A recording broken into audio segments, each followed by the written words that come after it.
Assalamualaikum everyone. Hope you are doing well. In this video, we will discuss about thalassemia. Okay, thalassemia. What is thalassemia?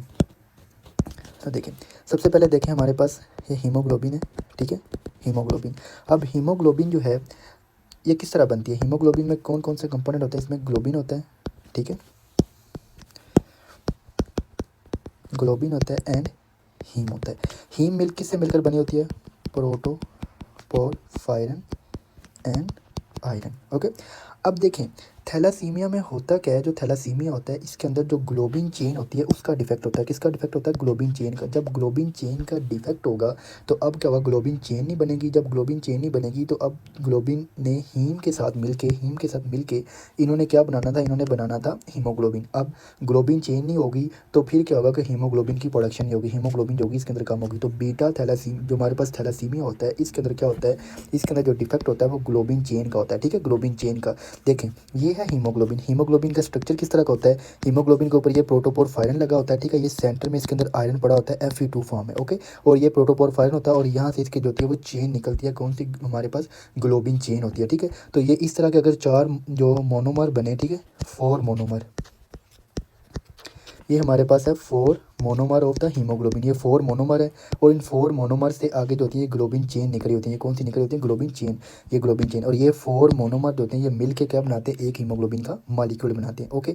अब ये हैं जो इनकी जो chain निकली है ये वाली, इन्हें कहते हैं ग्लोबिन चेन। अब ग्लोबिन चेन हमारे पास है जो है ग्लोबिन चेन है, इसकी बेस पे डिफरेंट टाइप की हमारे पास जो है वो हीमोग्लोबिन है। तो देखें हीमोग्लोबिन हमारे पास कितनी टाइप की हीमोग्लोबिन है? तो ये देखें हीमोग्लोबिन जो है अडल्ट हो सकती है, ठीक है, हीमोग्लोबिन फीटल हो सकती है या हीमोग्लोबिन A2 हो सकती है, ओके। अब जो हीमोग्लोबिन अडल्ट होती है ना इसके अंदर क्या होता है? इसके अंदर 2 अल्फा चेन होती हैं, ठीक है, और इसके अंदर 2 बीटा चेन, अल्फा चेन होती हैं और 2 बीटा चेन होती हैं। अगर हीमोग्लोबिन फीटल की मैं बात करूं तो उसके अंदर 2 अल्फा चेन होती हैं और 2 उसके अंदर गैमा चेन होती हैं, ठीक है। और अगर हीमोग्लोबिन A2 की बात करूं तो इसके अंदर 2 अल्फा चेन और 2 इसके अंदर डेल्टा चेन होती हैं। तो देखें अब आपने ये याद रखना है कि ये हमारे पास हीमोग्लोबिन का एक मॉलिक्यूल है, ठीक है। हीमोग्लोबिन के मॉलिक्यूल के साथ अगर ये 2 अल्फा चेन तो इसकी वही रहेंगी, ठीक है, ये चेंज नहीं होगी। ये बेशक अडल्ट हो, फीटल हो या A2 हो, जो भी फॉर्म हो उसके अंदर अडल्ट ये दोनों उसके अंदर रहेंगी। बट ये जो ना चेंजिंग इनके अंदर आएगी। ये हमारे पास जो जो हमारा बीटा चेन है ना हीमोग्लोबिन की, इनके अंदर जो कि वो ग्लोबिन की जो चेन है उनके अंदर जो होगा वो चेंजिंग आएगी। अगर तो ये हमारे पास सॉरी ये जो चेन है 2 वाली, अगर तो ये बीटा चेन है, ठीक है, अगर तो ये बीटा चेन है तो हम इन बीटा चेन है प्लस 2 अल्फा चेन है तो इनको हम कहते हैं ये हमारे पास अडल्ट है। अगर ये वाली जो चेन है ये हमारे पास आ जाए गैमा चेन है, 2 गैमा चेन है ना ये दोनों, तो हम कहेंगे ये जो चेन इनको हम कहते हैं ये हमारे पास फीटल हीमोग्लोबिन है। अगर हमारे पास ये जो चेन है इसमें जो लगी हुई है वो हमारे पास डेल्टा चेन है तो फिर हम कहेंगे हमारे पास हीमोग्लोबिन A2। तो ये आपने डिफरेंस जो है याद रखना है कि अगर उसके अंदर अल्फा चेन के साथ 2 बीटा चेन अटैच हैं, ठीक है, 2 बीटा चेन अटैच हैं तो फिर हम कहते हैं हीमोग्लोबिन अडल्ट। अगर 2 फीटल जो होती हैं गैमा चेन अटैच हैं उसके साथ तो हम कहेंगे हीमोग्लोबिन फीटल। अगर A2 है तो उसको हम क्या, उसके अंदर कौन सी अटैच होती है? उसके साथ अटैच होती हैं 2, उसके साथ होती हैं वो डेल्टा चेन अटैच होती हैं, ठीक है। तो ये था हमारे पास इसका जनरल सा कंसेप्ट। अब देखें, अब हमारे पास जो हीमोग्लोबिन होती है ना ये 2 जो होती है हमारे पास, जो थैलासीमिया होता है 2 टाइप का होता है। अल्फा थैलासीमिया हो सकता है या बीटा थैलासीमिया होता है। तो सबसे पहले देखें हमारे पास जो टॉपिक है वो है बीटा थैलासीमिया। बीटा थैलासीमिया में क्या होता है? जो बीटा थैलासीमिया होता है ना, देखिए बीटा क्रोमोसोम नंबर 11 पे क्या होता है? जो बीटा चेन होती है ना उसकी जो जीन होती है वो क्रोमोसोम नंबर 11 के ऊपर प्रेजेंट होती है। ये है क्रोमोसोम नंबर 11 और ये है जीन ऑफ बीटा चेन, ठीक है, जीन ऑफ बीटा चेन। और ये किस पे प्रेजेंट होती है? क्रोमोसोम नंबर 11 पे। अब होता क्या है कि बीटा थैलासीमिया में क्या होता है कि ये जो जीन होती है ना इनकी ना पॉइंट म्यूटेशन हो जाती है, पॉइंट म्यूटेशन हो जाती है। अब पॉइंट म्यूटेशन से क्या मुराद है कि जो पॉइंट म्यूटेशन है कि एक जो इनके जो स्प्लाइसिंग साइट होते हैं ना, जब इनकी वो सीक्वेंस बन रहा होता है तो उसके जो स्प्लाइसिंग साइट्स होते हैं और जो प्रमोटर रीजन्स होते हैं इनके, ठीक है, प्रमोटर रीजन और स्प्लाइसिंग जो साइट्स होती हैं उन पे क्या होता है? स्प्लाइसिंग साइट और प्रमोटर जो रीजन्स होते हैं उनकी ना उन पॉइंट पे म्यूटेशन हो जाती है तो इनकी इसे कहते हैं पॉइंट म्यूटेशन। तो इसमें क्या होती है? पॉइंट म्यूटेशन होती है। तो जब पॉइंट म्यूटेशन होगी तो अब जो बीटा चेन होगी ना, बीटा चेन वो क्योंकि जीन की म्यूटेशन है तो वो या तो वो बनेगी नहीं, ठीक है, या तो वो प्रोड्यूस नहीं होगी, या जो बीटा चेन होगी वो डिफेक्टिव होगी, ठीक है। तो ये 2 कॉन्सिक्वेंसेज हो सकते हैं, या तो वो चेन ही नहीं बनेगी या वो जो चेन अगर बनेगी तो वो डिफेक्टिव चेन होगी, वो फंक्शनली जो होगी वो अब नॉर्मल होगी, ठीक है, इनएक्टिव होगी। तो ये हमारे पास 2 कॉन्सिक्वेंसेज हो सकते हैं। तो अब देखें सेकंड अब देखें इसका जो है ये हमारे पास जो है बीटा थैलेसीमिया, ये ऑटोसोमल रिसेसिव डिसऑर्डर है। बीटा थैलेसीमिया क्या है? ऑटोसोमल रिसेसिव डिसऑर्डर है। तो ये थी हमारे पास, मैंने बात की कि ये हमारे पास फॉर एग्जांपल ये एक बीटा जीन है, ठीक है, दूसरी हमारे पास ये बीटा जीन है, ठीक है, और ये किस पे प्रेजेंट होते हैं? क्रोमोसोम नंबर 11 की 2 कापियाँ, ठीक है, तो 11 की 1 कापी है, ठीक है, तो 11 अब 1 कापी है, तो हर एक के ऊपर क्या है हमारे पास? जो 11 क्रोमोसोम है उसके ऊपर एक जीन पड़ा होगा, किसका? बीटा जीन का, ठीक है, ये बीटा का जीन पड़ा हुआ किसके ऊपर? क्रोमोसोम नंबर 11 के ऊपर। ओके, अब देखें अगर ये हो कि बीटा जो है हम लिखते हैं, अगर बीटा चेन की प्रोड्यूस ना हो, एब्सेंट हो, उसे लिखते हैं बीटा नॉट। अगर बीटा चेन प्रोड्यूस हो बट वो डिफेक्टिव हो तो उसे लिखते हैं बीटा पॉजिटिव, ठीक है। बीटा नॉट और बीटा पॉजिटिव ये दोनों में आपने डिफरेंस याद रखना है। अब देखें हमारे पास जो है वो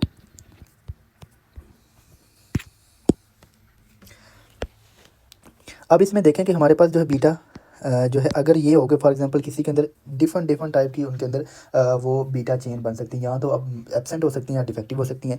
फॉर एग्जांपल एक पर्सन है उसके अंदर बीटा जो होती है वो एक नॉर्मल हो सकती है, या एक होती है बीटा जो होती है उसके अंदर बीटा चेन बन रही है बट वो डिफेक्टिव हो सकती है, या तो ये टाइप हो सकती है, या ये हो सकता है कि एक बीटा चेन जो है वो नॉर्मल है, सेकंड वाली जो बीटा चेन है वो बन ही नहीं रही, ठीक है, वो बन नहीं रही, तो ये भी एक जो होती है वो टाइप हो सकती है। अब उसके बाद और क्या हो सकता है कि जो बीटा चेन है दोनों ही वो जो है वो डिफेक्टिव हैं, दोनों ही बन रही हैं बट वो डिफेक्टिव बन रही हैं।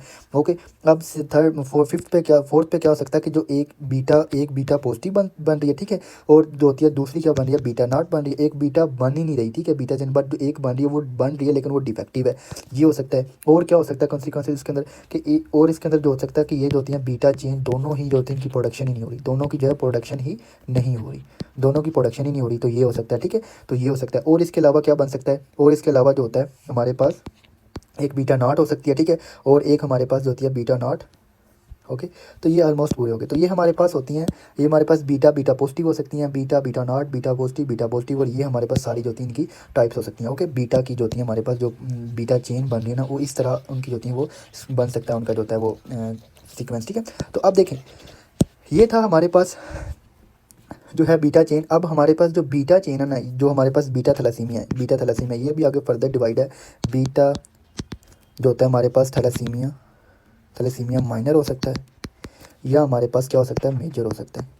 बीटा थैलेसीमिया जो माइनर होता है ना, ये क्या होता है? इसमें जो होते हैं ये एसिम्प्टोमेटिक होता है, माइल्ड से सिम्टम्स आ रहे होते हैं, बट जो मेजर होता है इसके अंदर जो होते हैं वो सीवियर सिम्टम्स आते हैं, उसको जो होता है एनीमिया होता है, और उसको एनीमिया के सिम्टम्स आ रहे होते हैं, ठीक है। तो ये मैं आपको बताता हूँ। अब देखें, अब जो है इसके जो पॉइंट है इसको बुक से देखते हैं कि जो ये बीटा थैलेसीमिया ये ऑटोसोमल रिसेसिव डिसऑर्डर्स है, ठीक है। इसके अंदर क्या होता है? जो decrease sensitive of the beta globin chain की सेंसिटिव होती है वो कम होती है। तो एक आपने और पॉइंट याद रखना है कि जो हमारे पास जो होती है ना हमारे पास अल्फा 2 और ये बीटा 2 ये होती है अडल्ट हीमोग्लोबिन, अडल्ट होती है, और हीमोग्लोबिन जो फीटल होती है ना ये होती है अल्फा 2 और गामा 2, ठीक है। ये जो फीटल होती है ना ड्यूरिंग जो होती है इन यूट्रो, ठीक है, इन यूट्रो और आफ्टर बर्थ, ठीक है, आफ्टर बर्थ, तो ये प्रेजेंट होती है, ये ही होती है उस टाइम जो होती है हीमोग्लोबिन जो होती है अडल्ट प्रेजेंट नहीं होती, बट आफ्टर 6 to 9 मंथ, ठीक है, 6 to 9 मंथ के बाद क्या होता है? आफ्टर 6 to 9 मंथ के बाद ये जो हमारे पास हीमोग्लोबिन फीटल होती है ये स्विच हो जाती है, ये चेंज हो जाती है किसके अंदर? ये हमारे पास हीमोग्लोबिन अडल्ट के अंदर। हीमोग्लोबिन अडल्ट के अंदर अल्फा वही रहते हैं, ठीक है, बट इधर जो गैमा थे वो चेंज होकर वो किस में बन जाते हैं? वो बीटा में। तो अब जब ये नॉर्मल की बात कर रहा हूँ, तो अब जब ये बीटा बनेंगे तो बीटा तो डिफेक्टिव है, बीटा चेन की तो जीन की तो म्यूटेशन है, जब म्यूटेशन है तो ये बीटा या तो सही से बनेंगे नहीं, या ये होगा कि ये बिल्कुल नहीं बनेंगे। तो अब इस टाइम इनका जो होगा इनको सिम्टम स्टार्ट होंगे। कब सिम्टम स्टार्ट होंगे? 6 to 9 month. After 6 to 9 month के बाद सिम्टम जो होंगे स्टार्ट होंगे। जब 6 to 9 मंथ जो 6 मंथ तक होती हैं ये प्रोटेक्टिव होती हैं हमारे पास, जो होती हैं गैमा चेन होती हैं ये प्रोटेक्टिव होती हैं क्योंकि ये बन रही होती हैं। जैसे ही जब गैमा से बीटा में स्विच होती हैं जो चेन बनती हैं, तो क्या होता है कि उस टाइम जो होता है ये हमारे पास ये डिफेक्टिव होती हैं। जब ये डिफेक्टिव होंगी तो उनको सिम्टम आना स्टार्ट हो जाते हैं, ठीक है। तो 6 to 9 मंथ के बाद होते हैं बीटा थैलेसीमिया वाले जो बच्चे होते हैं उनको जो होते हैं सिम्टम स्टार्ट होते हैं। तो ये भी पॉइंट हो गया। अब उसके बाद देखें ये मोस्ट कॉमन जो ब्लैक और जो होते हैं ना हमारे पास ग्रीक्स और इटालियन वगैरह होते हैं, इनके अंदर मोस्ट कॉमन होता है बीटा थैलेसीमिया होता है। और अब इसके अंदर क्या होता है? बीटा चेन और 2 इन नंबर होती हैं, ठीक है, 2 इन नंबर होती हैं और एक्सप्रेस पोस्ट नेटली। तो आफ्टर बर्थ के बाद 6 to 9 मंथ के बाद ये एक्सप्रेस होती हैं, ठीक है, 6 to 9 मंथ के बाद। ओके, अब इसकी जो होती है ना 2 टाइप हो सकती हैं, या तो हम उसे कहते हैं बीटा नॉट, या तो ये 2 तरह की इसकी जो क्लासीफाइड किया हुआ है, या तो बीटा नॉट होगी जिसमें प्रोडक्शन ही नहीं हो रही, एब्सेंस होगी, ठीक है। और अगर बीटा पॉजिटिव है तो उसमें रिड्यूस ग्लोबिन चेन जो होगी वो रिड्यूस बन रही है, डिफेक्टिव ग्लोबिन चेन जो होगी वो बन बन रही होगी। तो ये आपने 2 पॉइंट याद रखने। अब इसके बाद इसकी जो म्यूटेशन होती है, इसके एमसीक्यूज आते हैं कि म्यूटेशन इसकी कौन सी म्यूटेशन होती है। तो जो बीटा थैलासीमिया है इसके अंदर जो होती है वो म्यूटेशन होती है, पॉइंट म्यूटेशन होती है। और किस रीजन पे होती है, स्प्लाइसिंग साइट पे होती है, ठीक है, स्प्लाइसिंग साइट पे म्यूटेशन होती है। और अगर हम अल्फा थैलासीमिया की बात करें तो उसके जो अंदर जीन होती है वो जीन ही डिलीट हो जाती है। ये फॉर एग्जांपल क्रोमोसोम है ना, तो उसके ऊपर ये जो जीन पड़ी हुई है तो ये जीन होती है, पूरी जीन ही डिलीट हो जाती है, ठीक है, ये जीन ही डिलीट हो जाती है। तो ये आपने याद रखना है, अल्फा थैलासीमिया में जीन डिलीशन होती है, बट जो बीटा थैलासीमिया होता है इसमें पॉइंट म्यूटेशन होती है, जीन के एक पॉइंट पे उसकी म्यूटेशन हो जाती है, ठीक है। तो ये पॉइंट आपने याद रखना है, ये एमसीक्यूज पॉइंट है, ये एमसीक्यूज है, ठीक है, और ये भी एमसीक्यूज है।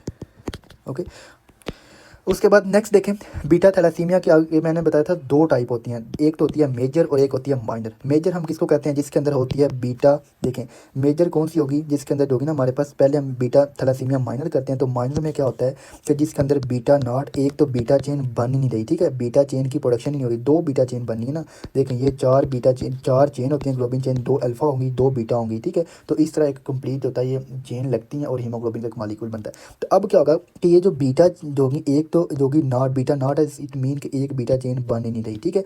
बीटा चेन जो होगी, ये देखें, ये मैं बात करूँ अगर ये है हमारे पास, तो ये जो होगी बीटा चेन बीटा नॉट होगी, तो ये बीटा बन नहीं रही, बट एक बीटा चेन उसके बाद बीटा जीन है और ये जो होती है ये बीटा चेन बना रही है, ठीक है, एक जो होती है ये बीटा चेन बना रही है। तो इसके अंदर क्या होगा, बीटा चेन बना रही है तो ये जो होगी ये वर्क करेगी, लेकिन ये होगा इसके अंदर क्या होगा, ये सिम्टोमेटिक होगा, इसको इसको सिम्टम्स होंगे वो माइल्ड से सिम्टम्स आ रहे होंगे, ठीक है, इसे कहते हैं बीटा थैलासीमिया माइनर। ओके, यहाँ ये होगा, एक जो होती है बीटा जो होती है वो है डिफेक्टिव प्रोड्यूस बन रही है, या वो लेस बीटा चेन बन रही है, ठीक है, और दूसरी जो है वो नॉर्मल बीटा चेन बन रही है। तो ये 2 हो सकती हैं जिसमें हम कहेंगे ये इनको beta thalassaemia minor. Beta thalassaemia minor में या तो एक जो चेन है वो बन ही नहीं रही, या दूसरी जाती है, दूसरी में क्या हो सकता है, चेन जो होती है वो बन रही है, वो कम बन रही है, या वो डिफेक्टिव बन रही है, ठीक है।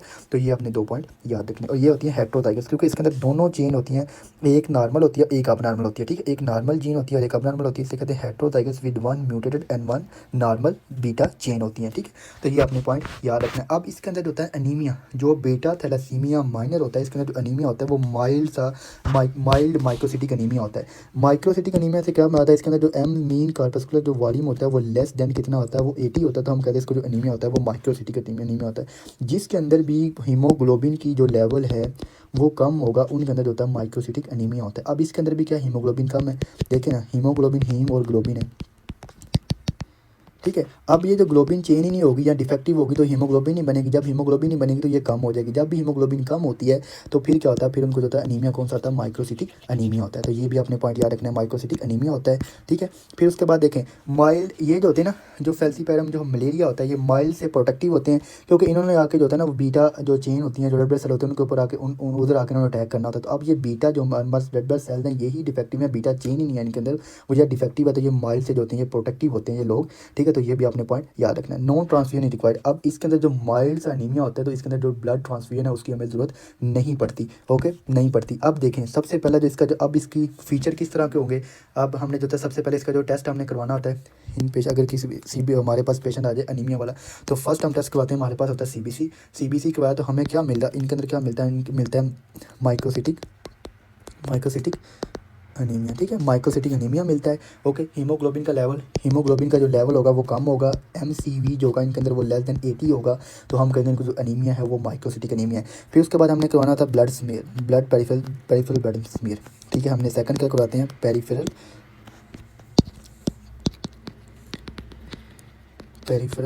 Blood smear. अब पेरिफेरल ब्लड स्मीयर में क्या देखते हैं हम, स्लाइड पे जो होता है ब्लड डाल के माइक्रोस्कोपिकली एग्जामिनेशन करते हैं, और होता है हम ब्लड जो होते हैं रेड ब्लड जो सेल्स होते हैं ना उनको हम देख रहे होते हैं। तो अब इसमें हमें क्या मिलता है, इसमें जो होता है ना पेरिफेरल जो ब्लड स्मीयर हम करवाते हैं तो उसमें हमें जो होता है ना वो टारगेट सेल मिलते हैं, ये मैं आपको बताता हूँ, टारगेट सेल मिलते हैं और हाइपोक्रोमिक होते हैं, ठीक है, टारगेट सेल होते हैं और हाइपोक्रोमिक होते हैं,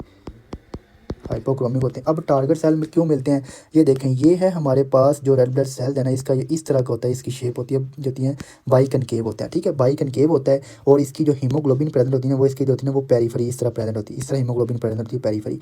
अब ये होता है कि जब भी इसके अंदर हीमोग्लोबिन सही, इस हीमोग्लोबिन इसकी कम है और इसकी वजह से इसकी जो वाल है जो होती है ना ये वाली हीमोग्लोबिन इसकी सही से बन नहीं रही, क्योंकि हीमोग्लोबिन ये वाली कम है, सही बन नहीं रही, ठीक है, क्यों, क्योंकि ग्लोबिन चेन होती है उसके अंदर डिफेक्ट है, ठीक है। अब इसके अंदर क्या होगा कि ये जो हमारे पास ये इधर सेंटर होती है ना यहाँ पे ये सेंट्रली वाली जिसकी मेम्ब्रेन होती है ये बल्ज हो जाती है, इसकी बल्ज आउट हो जाता है, इस तरह बल्ज आउट हो जाता है। तो ये इस तरह बनती है, अगर मैं बनाऊँ इसको तो इसका इस तरह से ना बल्ज आउट हो जाता है। ठीक है,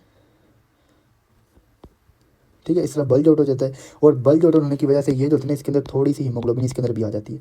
हीमोग्लोबिन इधर भी प्रेजेंट होती है लेकिन कम होती है, और हीमोग्लोबिन इधर भी आ जाती है। जब इधर भी आ जाती है, वैसे अगर नॉर्मल हम रेड ब्लड सेल को देखें, उसका जो स्मीयर करवाएं, तो हमें क्या मिलता है कि ये हमारे पास रेड ब्लड सेल है। ठीक है, रेड ब्लड सेल है, इसके जो होती है ना पेरीफेरी, इसके अंदर क्या पड़ा होता है, पेरीफेरी इसके अंदर हीमोग्लोबिन पड़ी होती है। सेंटर विद सेंट्रल पेलर होता है, सेंटर इसका जो होता है पेल होता है। अब इसमें क्या होगा, जो टारगेट सेल होंगे ये रेड ब्लड सेल है, जब पेरीफेरल स्मीयर करवाया तो अब जो बल्ज होने की वजह से मेम्ब्रेन के सेंटर के अंदर भी थोड़ी सी हीमोग्लोबिन आ गई, तो यहाँ भी हीमोग्लोबिन होगी और यहाँ पेरीफेरी भी होगी लेकिन लेस होगी, तो हम कहते हैं ये टारगेट सेल है। और हीमोग्लोबिन कम होगी तो उसका जो होगा वो इसकी जो हमें मिलेगा कलर हाइपोक्रोमिक होगा, हाइपोक्रोमिक क्रोमिया। ठीक है, तो हीमोग्लोबिन कम है जैसे कहते हैं हाइपोक्रोमिक, लेस हीमोग्लोबिन होगी, टारगेट सेल मिलेंगे, हाइपोक्रोमिक टारगेट सेल होंगे। ठीक है, और माइक्रोसिटिक अनीमिया होगा, ये पेरिफेरल स्मीयर पे हमें मिलेगा।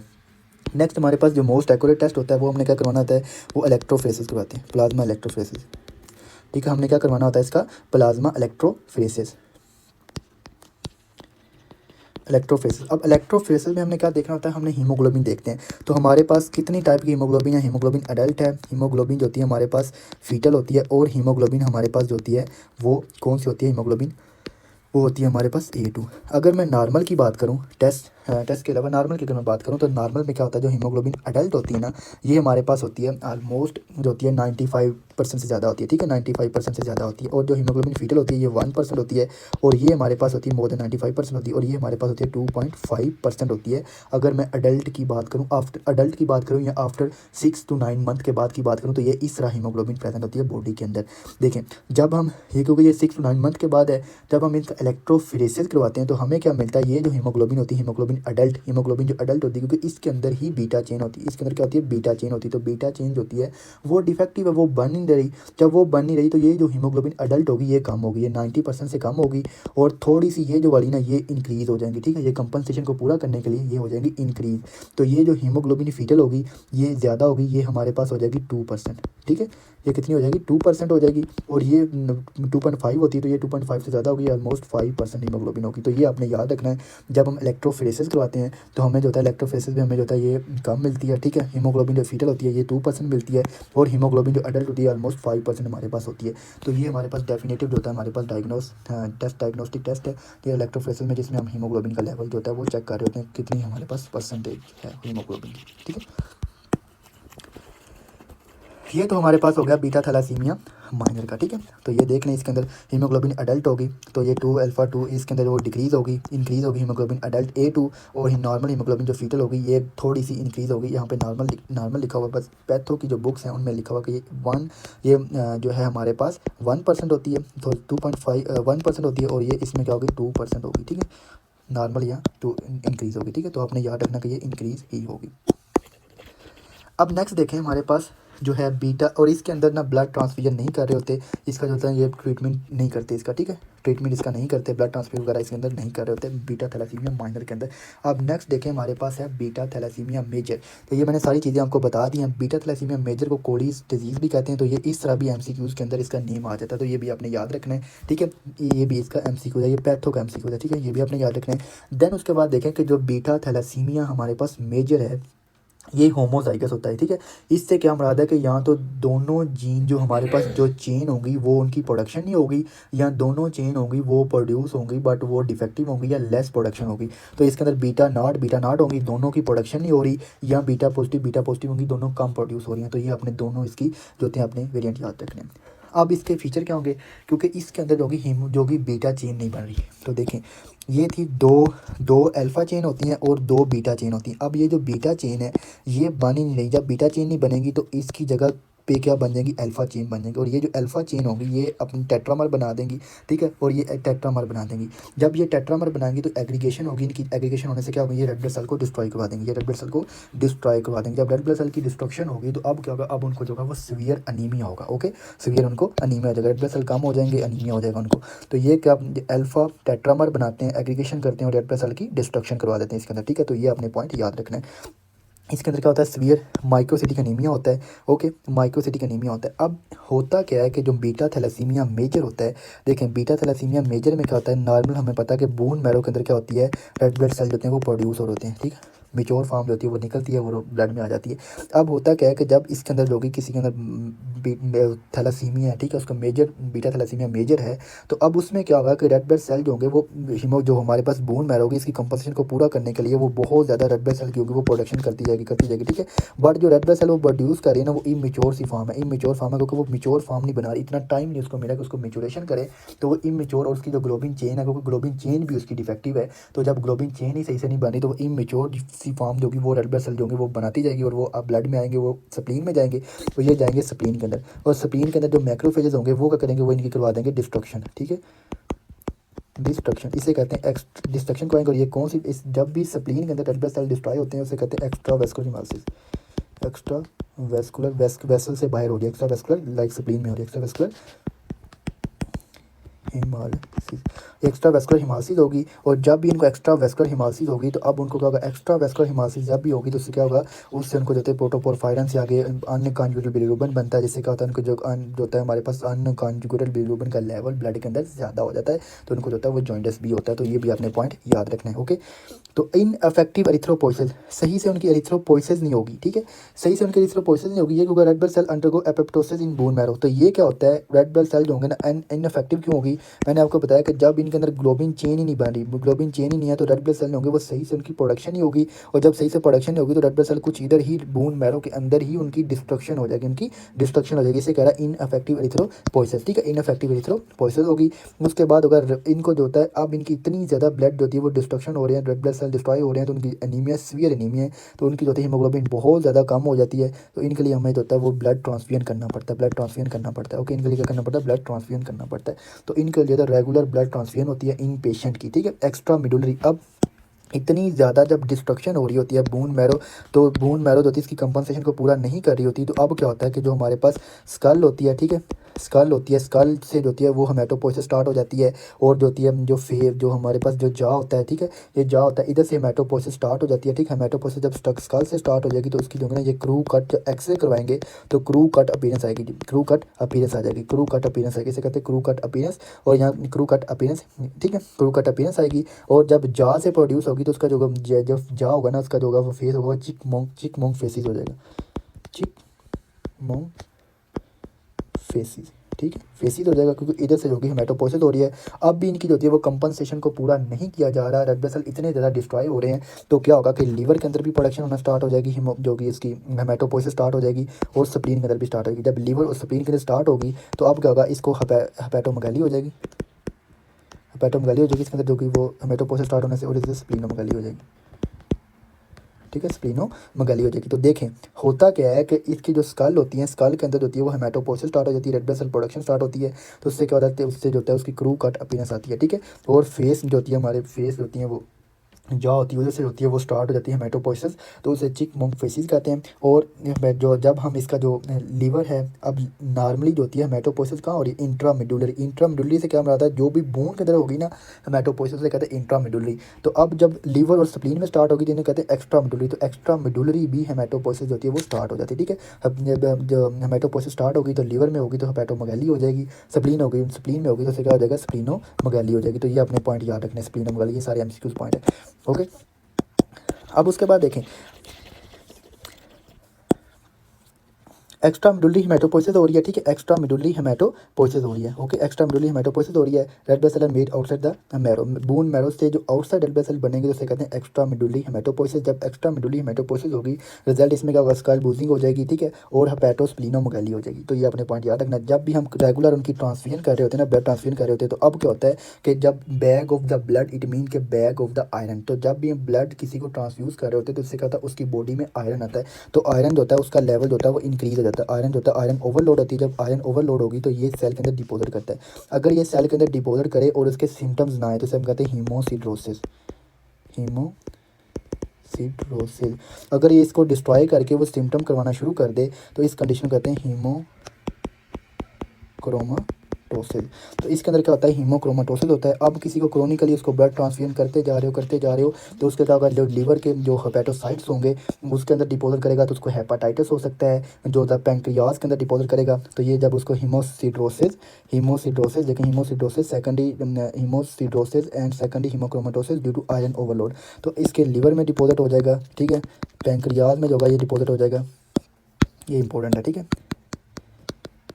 पैंक्रियाज में, लीवर में, स्किन में, ठीक है। तो ये होता है जब पैंक्रियाज स्किन में हो रहा है, पैंक्रियाज में हो रहा है तो इसको जो होगा पैंक्रियाज में होगा तो उसको डायबिटीज़ मेलाइटिस हो जाएगी, डायबिटीज़ मेलाइटिस होगी। स्किन में होगा तो उसकी ब्रोंज स्किन हो जाएगी, इसे कहते हैं ब्रोंज डायबिटीज़, इसे क्या कहते हैं, ब्रोंज, इस कंडीशन कहते हैं ब्रोंज। जब डायबिटीज़ भी हो जाएगी, स्किन भी उसके अंदर डिफेक्टिव हो जाएगी, अफेक्ट होगी तो इसे कहते हैं ब्रोंज डायबिटीज़।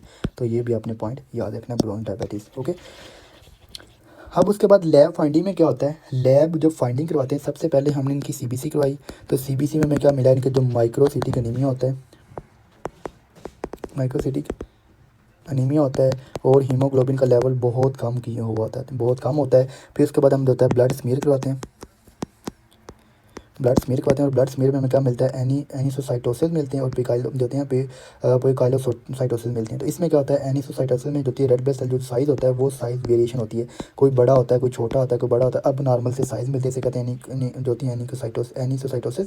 और जो पिकाइलोसाइटोसिस होती है जो शेप होती है ना, ये हमारे पास वैसे तो बाइकनकेव होती है, उसकी जो शेप होती है अब नॉर्मल सी शेप मिलती है, जिसे कहते हैं पिकाइलोसाइटोसिस। तो ये हमारे पास दो फाइंडिंग होगी। उसके बाद अब देखें टारगेट सेल, इसमें भी मिला है, माइनर में मिलता है, मेजर में मिलता है टारगेट सेल में। ये मैंने आपको बता दिया कि टारगेट सेल क्यों मिलता है, ठीक है, टारगेट सेल्स होंगे। और उसके अलावा क्या होगा, उसको रेटिकुलोसाइट काउंट इंक्रीज़ किया होगा। रेटिकुलोसाइट काउंट इंक्रीज़ क्यों होता है, जब रेड ब्लड सेल की प्रोडक्शन होगी जो कि वो जो लोकेशन बोन में एक्स्ट्रा मिडुलरी होगी तो जो कि सेल होंगे वो न्यूक्लिएटेड सेल्स होते हैं, वो इमेच्योर सेल की फॉर्म होती है, इसलिए उसके अंदर जो होता है इमेच्योर फॉर्म होगी। एक तो ये चीज़, दूसरी क्या होगी कि जब भी हमारे पास रेड ब्लड सेल की हमारे पास एक्स्ट्रा मिडुलरी होती है ना, डिस्ट्रक्शन हो रही होती है, बोन मैरो के बाहर रेड ब्लड सेल होते हैं वो डिस्ट्रॉय हो रहे होते हैं। तो उस कंडीशन में क्या होता है कि उस कंडीशन में जो होती है ना, बोन मैरो जो होती है कंपनसेशन को पूरा करने के लिए जो होती है वो इमेच्योर से सेल जो होती है ब्लड के अंदर भेजना शुरू कर देती है, रेटिकुलोसाइट उसको कंपनसेशन को पूरा करने के लिए। तो वो जो इमेच्योर सेल होते हैं इसके अंदर जो फ्रेगमेंट्स मिलते हैं न्यूक्लियस के, वो हमारे पास रेटिकुलोसाइट्स होते हैं, ठीक है, जिसके हम रेटिकुलोसाइट्स होते हैं, रेटिकुलोसाइट होते हैं। और उसके बाद न्यूक्लिएटेड रेड ब्लड सेल मिलते हैं, ये भी अपने पॉइंट याद रखना, न्यूक्लिएटेड रेड ब्लड सेल मिलते हैं। ये क्यों मिलते हैं, जो एक्स्ट्रा मिडुलरी हेमेटोपोइसिस होती है ना, एक्स्ट्रा मिडुलरी हेमेटोपोइसिस होती है, ठीक है, ये कहाँ पे हो रही है, ये हमारे पास होती है लिवर में और स्प्लीन में। नॉर्मली क्या होता है, जब रेड ब्लड सेल होते हैं ना बोन मैरो से जब निकलते हैं तो ये आते हैं इनके अंदर जो है ना रेड ब्लड सेल कुछ फ्रेगमेंट होते हैं और ये आते हैं स्प्लीन में। और स्प्लीन ये जो फ्रेगमेंट होते हैं इनको रिमूव करवा के रेड ब्लड सेल को जो है mature form red blood cell उसके अंदर भेज देती है ब्लड के अंदर। अब ये होता है कि ये स्प्लीन के अंदर ही स्टार्ट हो गया इसकी हेमेटोपोइसिस और लिवर में स्टार्ट हो गया, तो अब जो होंगे वो फ्रेगमेंट रिमूव नहीं होंगे। जब वो फ्रेगमेंट रिमूव नहीं होंगे तो न्यूक्लियस के, तो वो न्यूक्लिएटेड रेड ब्लड सेल से कहते हैं। तो इसके अंदर क्या होगा, न्यूक्लिएटेड रेड ब्लड सेल होंगे, रेटिकुलोसाइट इंक्रीज़ किया होगा। और उसके अलावा क्या होता है, रेटिकुलोसाइट इंक्रीज़ किया होता है जब इनका मोस्ट एक्यूरेट टेस्ट करवाते हैं इलेक्ट्रोफोरेसिस, प्लाज्मा इलेक्ट्रोफोरेसिस। तो ये हम करवाते हैं प्लाज्मा हीमोग्लोबिन जो होती है इलेक्ट्रोफोरेसिस करवाते हैं। तो इसमें हमें क्या मिलता है, हीमोग्लोबिन ए, क्योंकि मैंने आपको बताया था कि इसके अंदर अडल्ट के अंदर यहाँ तो बहुत माइनर सी होगी, थोड़ी सी अमाउंट में पड़ी होगी, या ये एब्सेंट होगी। तो आपने इधर याद रखना है एब्सेंट होगी, क्योंकि इसके अंदर बीटा नॉट की अगर बात करें तो बीटा चेन बन ही नहीं रही होती, तो इसके अंदर एब्सेंट होती है। अगर बीटा पॉजिटिव और बीटा पॉजिटिव की बात करें तो उसके अंदर क्या होती है, ये डिफेक्टिव होती है, ये कम बन रही होती है, इसके अंदर जो लेवल कम होगा और बहुत कम किया होगा, ठीक है। और इसके बाद देखें हीमोग्लोबिन A2 होगी जो अडल्ट होगी, हीमोग्लोबिन A2, ठीक है, A2 जो इसकी फॉर्म होगी वो हाई होगी। तो आपने इसमें याद रखना वो हाई होगी, ये हाई अपने वाला पॉइंट याद रखना, हाई होगी। और उसके बाद हीमोग्लोबिन जो फीटल होगी ये मार्केटली जो भी मार्केटली इंक्रीज़ होगी, ये काफ़ी इंक्रीज़ की होगी हीमोग्लोबिन फीटल। तो ये हमारे पास मोस्ट जो एक्यूरेट हमारे पास जो टेस्ट होता है वो कौन सा होता है, हीमोग्लोबिन इलेक्ट्रोफोरेसिस या प्लाज्मा इलेक्ट्रोफोरेसिस कहते हैं इसको। अब जो ट्रीटमेंट होता है, इतने ज़्यादा रेड ब्लड सेल की डिस्ट्रक्शन होती है, तो रेड ब्लड सेल जब बनते हैं तो उनको होता है फोलिक एसिड की ज़रूरत होती है, उनको क्या होती है, फोलिक एसिड की ज़रूरत होती है। अगर फोलिक एसिड कम हो जाएगा तो उनको जो वो और अनीमिया जो वो बढ़ जाएगा, उनको लाइक मैक्रोसिटिक अनीमिया हो सकता है। तो उनको फोलिक एसिड होता है वो चाहिए होता है डीएनए की प्रोडक्शन करने के लिए, ठीक है। तो फोलिक एसिड की ज़रूरत होती है, तो फोलिक जो होते हैं फोलेट सप्लीमेंटेशन हमने इनको देना होता है। जो हमारे पास सीवियर जो बीटा थैलेसीमिया मेजर वाले पेशेंट होते हैं, फोलिक एसिड फोलेट देना होता है 5 mg डेली। तो फोलेट देते हैं, इनका जो ट्रीटमेंट होता है होता है और इनको जो होता है वो डेफिनेटिव इनका ट्रीटमेंट हम कर रहे होते हैं, वो हमारे पास क्या होता है ट्रांसफ्यूजन कर रहे होते हैं। इनका बार इनका जो होती है रेगुलर ट्रांसफ्यूजन करते हैं। और उनका हमारा टारगेट क्या होता है हीमोग्लोबिन जो होता है उसको मोर देन 10 ग्राम पर DL रखना, मोर देन 10 ग्राम पर DL। अब देखें जब भी हम उसको ट्रांसफ्यूजन करें तो आयरन का लेवल ज़्यादा होता है, जिससे क्या होता है उनको जो होता है वो डायबिटीज़ होने का रिस्क होता है, ठीक है, लीवर डैमेज होने का रिस्क होता है। तो हम क्या करते हैं, हम जो होता है उनके अंदर आयरन जब उनको ट्रांसफ्यूजन कर रहे होते हैं तो आयरन ज़्यादा होता है, तो हम उसके चिलेटर देते हैं, एजेंट देते हैं डेफीरोक्सामाइन वगैरह या डेफीरोक्सीरोक्स, ठीक है। तो ये जो एजेंट होते हैं ये अब जब देते हैं इनको, तो ये क्या करते हैं, ये जो होते हैं ये आयरन को अपने साथ मिलाते हैं, आयरन को अपने साथ लेते हैं, ठीक है। और ये बॉडी से आयरन को अपने साथ लेते हैं और बॉडी से जो होता है एक्सक्रिएट करवा देते हैं, बॉडी से एक्सक्रिएट करवा देते हैं ये चिलेटर जो होते हैं एजेंट। तो इसलिए हम जो होता है इनको साथ चिलेटर एजेंट जो होते हैं वो दे रहे होते हैं, ठीक है। तो ये अपने पॉइंट याद रखना है। अगर स्प्लीनोमेगाली होती है वो बहुत ज़्यादा स्प्लीन इनलार्ज कर गया, ठीक है, मैकेनिकल प्रॉब्लम कर रही है, तो फिर हम क्या करेंगे, उसको जो है स्प्लीन को रिमूव कर देंगे, स्प्लीनेक्टोमी कर देते हैं। या 50 मोर देन 50 या 50% इंक्रीज ट्रांसफ्यूजन हमें जो होता है इससे ज़्यादा हमें देनी पड़ रही है मोर देन 50%, तो फिर भी हम स्प्लीन को रिमूव कर देते हैं। क्योंकि स्प्लीन जो होती है एक वाहद होती है कि जब भी देखें ना स्प्लीन रेड ब्लड सेल होंगे, जो डिफेक्टिव रेड ब्लड सेल होते हैं ना, ये जब स्प्लीन में जाते हैं तो स्प्लीन की डिस्ट्रक्शन करवा रही होती है, तो हम जो है स्प्लीन को ही रिमूव कर देते हैं ताकि उनकी डिस्ट्रक्शन होती है वो कम हो जाए। तो ये होता है। या हमारे पास जो डेफिनेटिव ट्रीटमेंट है वो हमारे पास क्या है, एलोजेनिक जो बोन मैरो ट्रांसप्लांट करते हैं। इसमें क्या होता है कि बोन मैरो जो होता है वो बोन मैरो जो होता है वो ट्रांसप्लांट कर देते हैं किसी दूसरे का। जब बोन मैरो हम वो दे देंगे तो उसके अंदर होगी वो नॉर्मल, जो उसके अंदर होगी वो बीटा जो होगी वो जीन होगी। जब बीटा जीन नॉर्मल होगी तो उसके अंदर वो बीटा जीन नॉर्मल बनेगी, तो उसके अंदर वो प्रॉब्लम जो होगी वो ख़त्म हो जाएगी। तो ये हमारे पास ट्रीटमेंट ऑप्शन होता है, ठीक है। ये हमारे पास ट्रांसफ्यूजन होती है, सप्लीमेंट देने होते हैं, फोलेट आयरन वगैरह चिलेटर देने होते हैं, और हमारे पास एलोजेनिक बोन मैरो ट्रांसप्लांट होती है। तो ये था हमारे पास बीटा थैलासीमिया।